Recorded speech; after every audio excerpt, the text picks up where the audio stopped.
Hello everyone and welcome back for another Trinity Stamps video. This is Cassie. Today we're going to be making a light up card using some Trinity Stamps products along with a one light. This stamp set is called the Wheelie Cool stamp set. It has matching dies not only for the images but also all the words. This is the one light by Pearblossom Press. We'll talk a little bit more about that as we go. Our stencil is the checkered background stencil. We also have the Slimline tags, and then we also have some embellishments. So I'm going to show you, I used the second largest tag. I cut out 2 from watercolor paper. We only need 1 for now. And I've brought in that checkered background stencil. I'm going to put that onto my tonic platform. We're going to just tack that down with a little bit of mint tape, and then I'm going to tack the stencil down using a couple of the magnets that I have on my board. Then I'm going to bring in some distress ink in the color Black Soot along with a blending buddy. And we are going to just blend that color all through those squares. It's not going to look like much when I pull the stencil away to begin with. And I do apologize that as I'm blending, my camera's kind of going a little crazy. So it won't look like a whole lot when I pull this away. But the cool thing about this stencil is that, as you move it, you can make it look like a checker. I do need to bring it over just a little bit more because there's a little bit more of the tag showing, so we need to blend that on there. Then I'll pull those magnets away, and then we'll move the stencil so that we can get the checkered look. I'm just moving around to see where I want it. Then I'll tack that down once again using those magnets, and then bring in the Black Soot one more time. I do need to bring in a little bit more of that mint tape just to mask off that end so I don't get any ink over there. But we're going to keep blending. And then we'll move the stencil over to cover that area. And you can already see the checkered look. So imagine the colors you could do with this. You can have a lot of fun. All right, so we're going to clean up our mess and then let me show you how cool that background is. I love that checkered look. So fun. All right, so I've decided I want to distress this a little bit, so I'm just going to use a little bit of water and kind of spritz that on that background. Let that sit for a few seconds. Then I will blot that up using one of my microfiber towels, and then I'm going to heat set it with my heat tool so that we can move on to the next step. Our next step will be stamping. So I've got my Wheelie Cool images in my mini Misty, and I'm going to stamp that down onto some watercolor paper. I decided I wanted to do a little bit of watercoloring with my distress inks. So I'm only bringing in 2 other colors, and I've got my Waffle Flower Media Mat. We're going to go ahead and put our colors right down onto the mat. That first color is Mermaid Lagoon, and like with all of my watercolor, we are going to put down a wash of that color to start.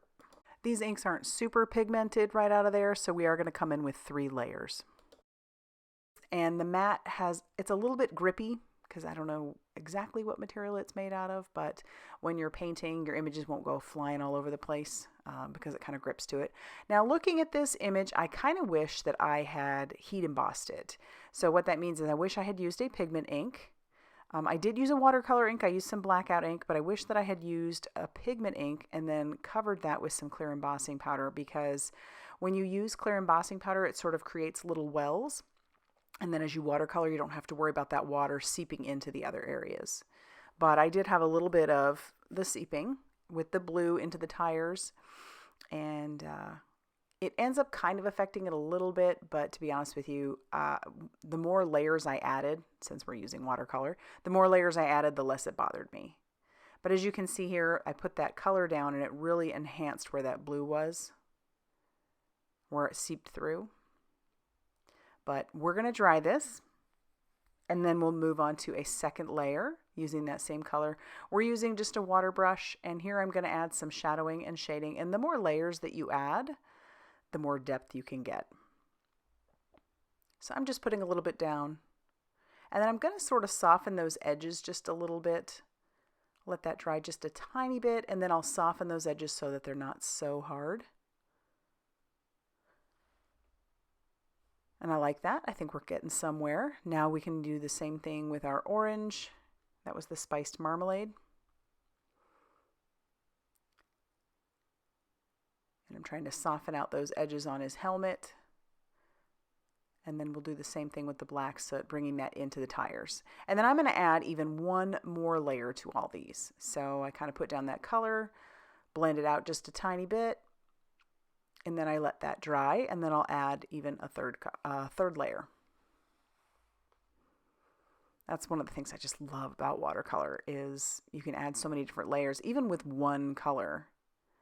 Now, if you wanted to really change up the depth of that, you could probably bring in a darker blue, but I like where we're going with this, and it was simple. 3 colors to watercolor these images. And we're just blending that out just a tiny bit. And then once again, with our black soot on those tires. But it's a fun process. The amount of depth I was able to get with just 3 colors. Once I'm done watercoloring, I am going to need to make sure that that is fairly dry, but check it out. So once that's dry, I can bring in the matching dyes that go along with this, tack that down with some more of that mint tape, and run that through my die cutting machine for those images.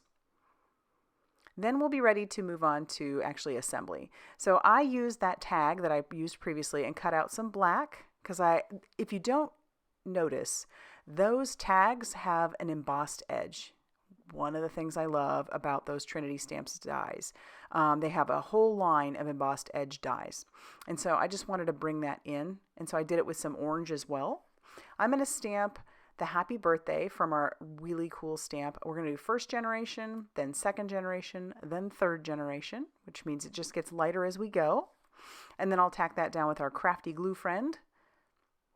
So we've got a nice little scene being built. And then I'm going to decide where I want my car, and I'll bring in the die for the smoke.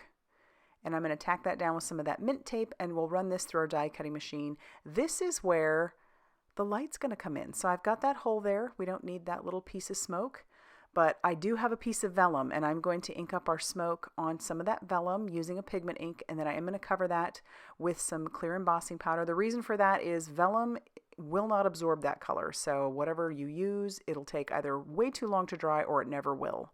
So I use the embossing powder, and then I'm just going to heat set that till that is smooth and melted, which won't take any time at all since it's on vellum. Now I did discover that with that vellum, it is very see-through. This is a fairly light vellum. I used that Crafty Gluefriend to just glue that behind. And then this is where I'm going to bring in the one light. So you'll see these are so great. This package in particular comes with 5 lights and 5 batteries. I'll just pop out one of those batteries and pop out one of the mechanisms.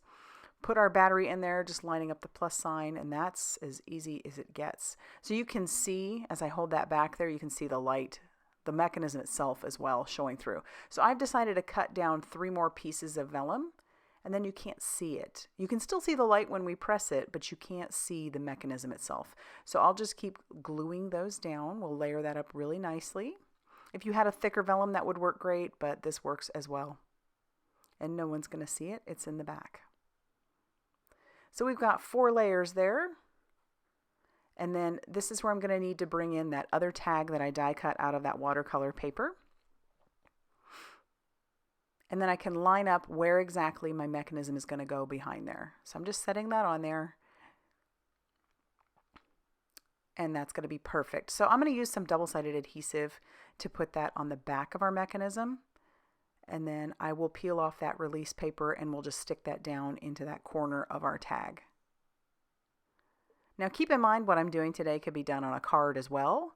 And just about any card I make, you could turn into a tag, just, kind of changing it up a little bit. But tags are fun because you can attach those to bags. And people tend to save those. I mean, not that they're not saving your cards as well, but I don't know. I love tags. They're fun. All right, so I'm using some liquid glue, that Crafty Gluefriend, to attach down our little race car. I thought about popping it up with some foam tape, but in the end decided that I'm going to have enough dimension. But those hearts are the rose red hearts Those are new. I'm going to add several of them. They're all the same size, but I'm going to add several of those around. I just thought it would be kind of fun to have those pops of red. I end up picking up about 5 of them. So rule of odds, I suppose. And I'm just using my pickup stick along with my Crafty Gluefriend to attach those down. All right, and then this is where I'm going to need some foam tape. Now, the mechanisms themselves are a little bit thicker, so you would need to, if you had a regular foam tape, probably double it up. But this foam tape that I have is already a pretty good thickness. It's 3 millimeters deep. So I'm just going to put that down, and then we'll attach our tag, and our tag is almost ready. So you'll see I have all those arrows. Those arrows come from our Papercrafting Magic die set, and that coordinates with our Papercrafting Magic stamp set. So I'm going to put down one of those. We'll save the rest of those for another day.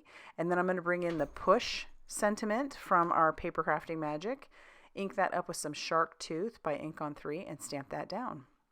Now that that is all done and dry, I'm going to bring in some orange cord that I had in my stash, and we'll just make like a little tie to it. I'm going to tie a bow around the bottom of it so this doesn't go anywhere. And then I'll be able to eventually tie this to a bag if I'd like to. Or I could probably attach this to the front of a card. You know, however you want to do it. That's the fun thing about tags, is you can keep them as a tag, or you can attach them to a card or something else later on down the road. But I love how this turned out. So check that out. Is that not super fun? You could make a matching card to go with it if you wanted. All right, so if you like this video, be sure to hit that like button. Definitely consider subscribing if you haven't already done so.